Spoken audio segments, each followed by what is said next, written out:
Joining me now is Arvind Rao, CFP and CA, and the founder of Arvind Rao and Associates. Thank you so much, Arvind, as always, for taking the time. Let's first start with the process that you would begin with. You have to, I guess, begin with structuring your income for the year, identify the various sources and how much you've earned, and then reconcile a couple of data points, right? Could you explain how a tax filer should begin the process?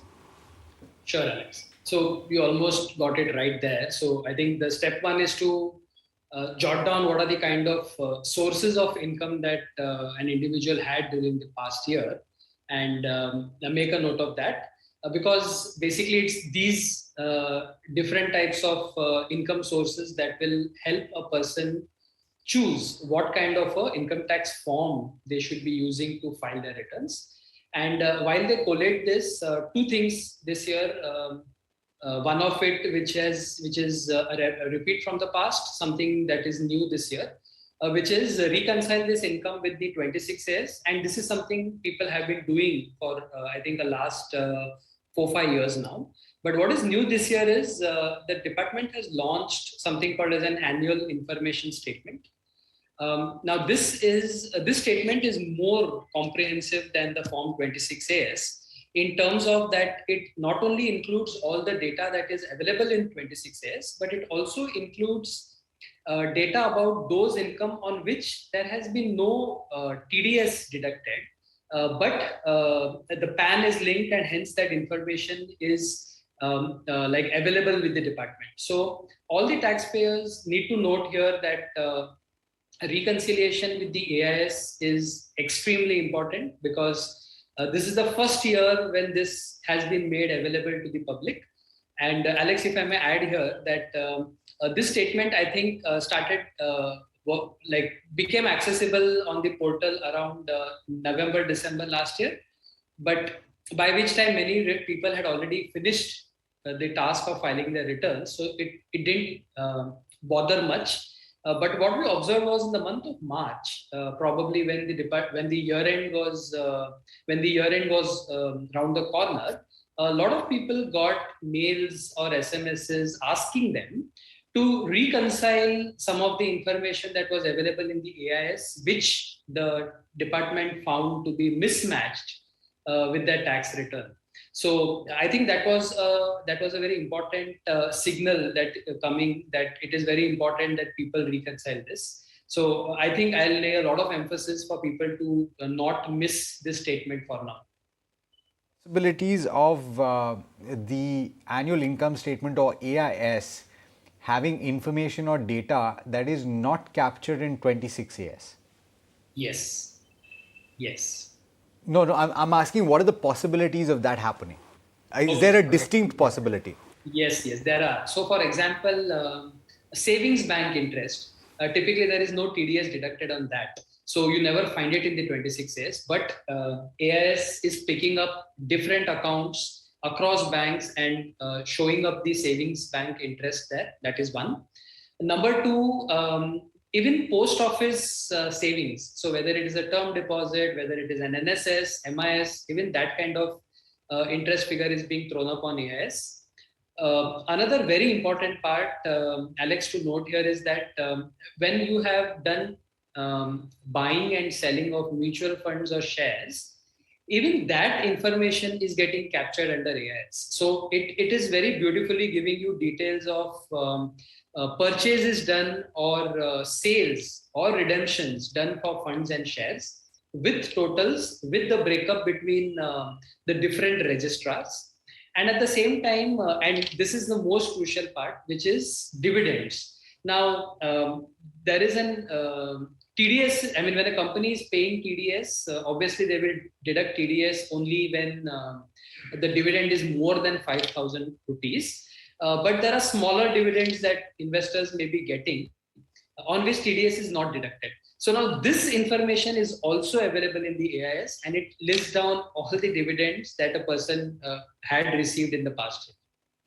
Fantastic. So there's a lot more data that the tax department is collecting, and it is incumbent on you as the tax filer and as a taxpayer to make sure that all of this is in order. What are the pitfalls, according to you, Arvind, that somebody can fall in, considering that it is last minute, and I think a few people who have not filed, I did just a bit of a dipstick in office, and every third person that I spoke to had not yet filed their return. So I'm sure that they're going to be scrambling over the weekend. What are the pitfalls that they should avoid? I'm not surprised by the number you mentioned, Alex. So I think the biggest pitfall, especially for those taxpayers who fall in the DIY category, is that typically the tendency is that you will do what you have done last year. And specifically referring to like those salaried people who have the typical stuff like one salary, one home loan, and some interest income, whether out of a bank or an FD. And all these years they have been filing their returns in the simplest form called ITR1. But Alex, sharing my experience during this tax filing season, that and I think in various media, a lot of occasions this has been spoken about, that last year India saw a big boom in terms of the demat accounts that got opened. So I think the demat accounts just did not get opened. A lot of people took up to trading, and what this implies today is that the form changes, as in all these people who have been filing ITR1 and have done some trading in shares or mutual funds for that matter, will undergo a change in form, as in from ITR1 they go to ITR2, and ITR1 is I think something like 5 or 6 pages, whereas ITR2 runs to around 18 to 20 pages. So yes, there is a lot of more data that goes into preparation. So and the biggest pitfall here, Alex, according to me, is that suppose out of habit you go and pick up ITR1 and you start filling in. At no point does the form or the utility throw a signal saying that, hey, did you have capital gains? Remember to fill it in. It will just accept the data as you put it. So I think DIY tax filers need to keep in mind that if they're having some capital gain info, they need to change the form and input the details there, because otherwise AIS is already throwing up this data. We have spoken about this in the past as well, but I guess another pitfall to avoid is to not make the right choice even at this stage between old regime and new regime, right? Yes, that's the other point, because and this holds a lot of significance for salaried payers, because they have the flexibility to keep switching between the old and new regime every year with no questions asked. So yes, before they go for it, I think they should take a call which of these two regimes is turning out to be more favorable. And Alex, while I say this, it's not only in cases where there is a tax payable. Even if somebody is filing for refund, it would do no harm to check which of the two regimes is offering them more refunds.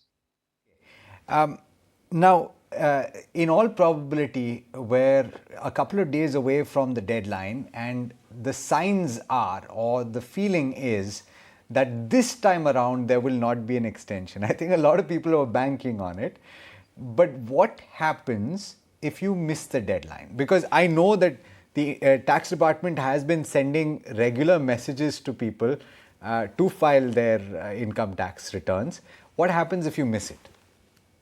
Not only that, in the last few days, I've been getting a couple of messages around. There is like a 10-year, somebody has taken the pains to compile 10-year history of extensions with regards to due dates in India. And the observation is in the last 10 years, except I think 1 or 2 years, every year it has got regularly extended. But anyways, I mean, let's hoping for the best that there is no extension. So what happens is, I think there are two categories that one needs to take care. One is people who have any losses, especially losses in capital gains, or even somebody who's doing a small business, they have a loss in business, which they want to carry forward to the next years so that it can be set off against future gains. Then it is important that they should file their return within the due date, because if they don't do this, then this loss lapses in the current year, they will not be eligible to carry it forward and set it off in the next year. That is one. As for the others where there are no losses and only income that has to be declared, well, there's nothing very drastic for them other than the late filing fee, which today stands at 5,000 if they don't file by 31st. And of course, for smaller income taxpayers, and by smaller I mean people whose income don't exceed 5 lakhs, the taxable income doesn't exceed 5 lakh, the late filing fee is around 1,000 rupees.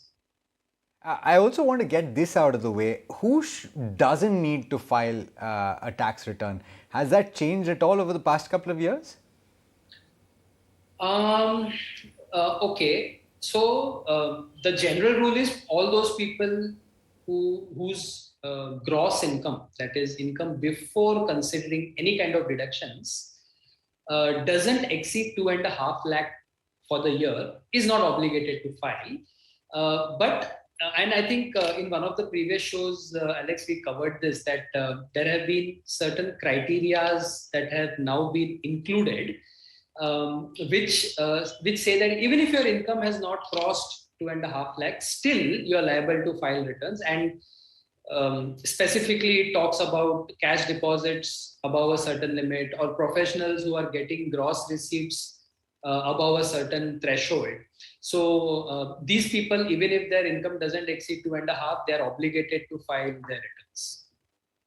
If I remember correctly, there was also a mention of an electricity bill if it crosses a certain amount. 1 lakh. Yes. Yeah. So those people who have been using their AC non-stop perhaps will have to check, even if they don't have receivables or income of about 2.5 lakh rupees. But the last point, which I think is also very important, from this perspective of what you need those tax or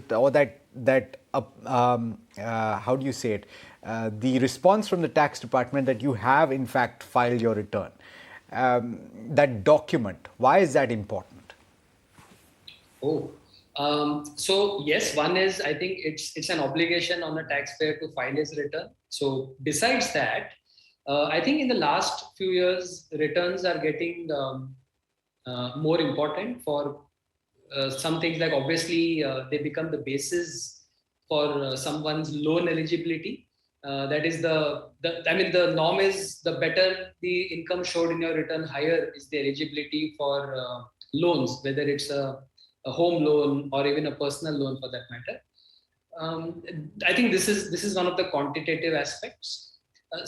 Counting in the same category is insurance. I mean, nowadays a 1 crore policy is like quite a norm for people to take, especially term plans. So people who wish to take higher term plans, their financial underwriting is also done by insurers on the basis of their tax returns. So here too, tax returns are required.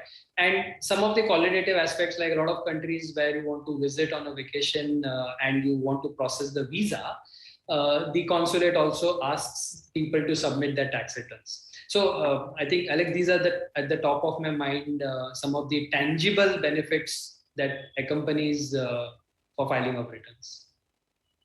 I think we've covered all of the major aspects, but more than anything else, I think we've tried to galvanize people, if they haven't yet filed their returns, to get it out of the way so that you can enjoy the rest of the weekend. Thank you so much, Arvind, for taking the time. Thank you for having me here, Alex.